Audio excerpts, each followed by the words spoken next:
Bonjour, eh bien je vous propose une nouvelle posture sur le dos pour les problématiques de lombaire et de sciatique particulièrement, tous les problèmes également de lumbago, de lombalgie.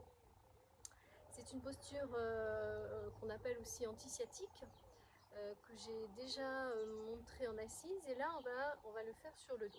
Donc, vous avez vu, je suis en charmante compagnie. Ce qui n'est pas très grave puisqu'on va s'allonger, enfin je vais m'allonger avec les pieds proches du bassin.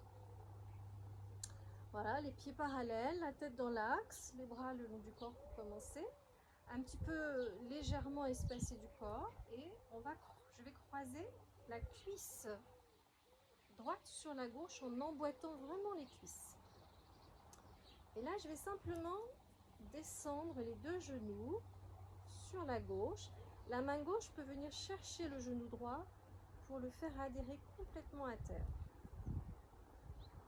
J'essaye vraiment d'ancrer mon genou droit sur le sol à gauche.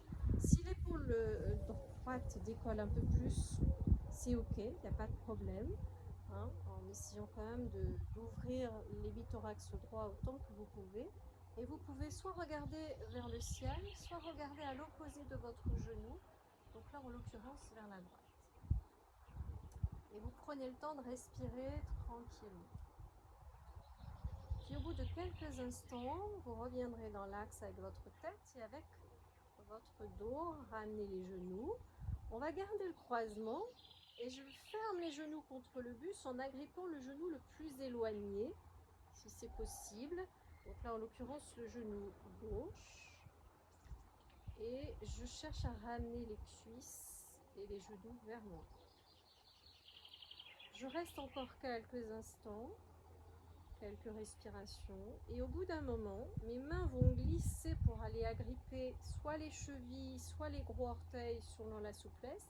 Donc comme j'ai un croisement de jambes, ma main gauche attrape le pied droit et ma main droite attrape le pied gauche. Et je vais tirer, tracter les pieds vers les hanches.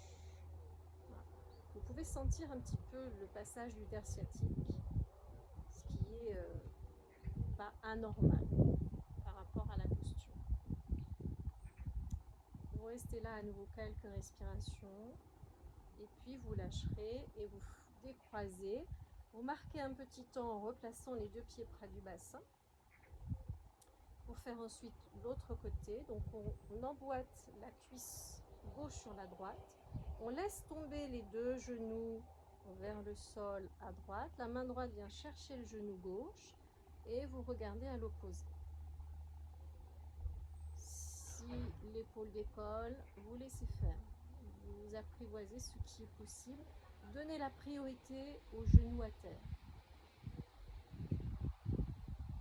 Au bout de quelques respirations, vous revenez dans l'axe. En gardant le croisement, vous fermez les genoux vers vous et vous agrippez votre genou le plus éloigné, le droit. Vous pressez cuisses et genoux, nuque long, menton rentré. Et au bout de quelques respirations, tranquillement, les mains glisseront pour aller accrocher soit les chevilles si c'est difficile, soit les gros orteils. Alors moi, par habitude, j'accroche avec index et majeur et je tire, je tracte vers les hanches, chaque pied, pour aller libérer le sciatique. Donc il peut y avoir un petit inconfort dans la fesse, dans la cuisse, mais c'est normal.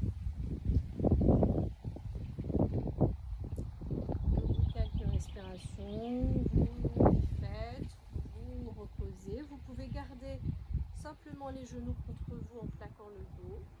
Éventuellement bercer un petit peu vos genoux, droite ou gauche. Voilà. Et vous roulez sur le côté pour venir vous redresser. Eh bien écoutez, belle pratique de cette posture qui est encore faite pour le dos. Anti-sciatique par excellence, plus accessible que celle qui est dans l'assise, qui génère une contrainte parfois pour les genoux et les chevilles. Donc là, comme on n'est pas le poids sur le bassin, eh bien ça reste accessible pour tout le monde. Et à bientôt pour une prochaine posture. Merci beaucoup.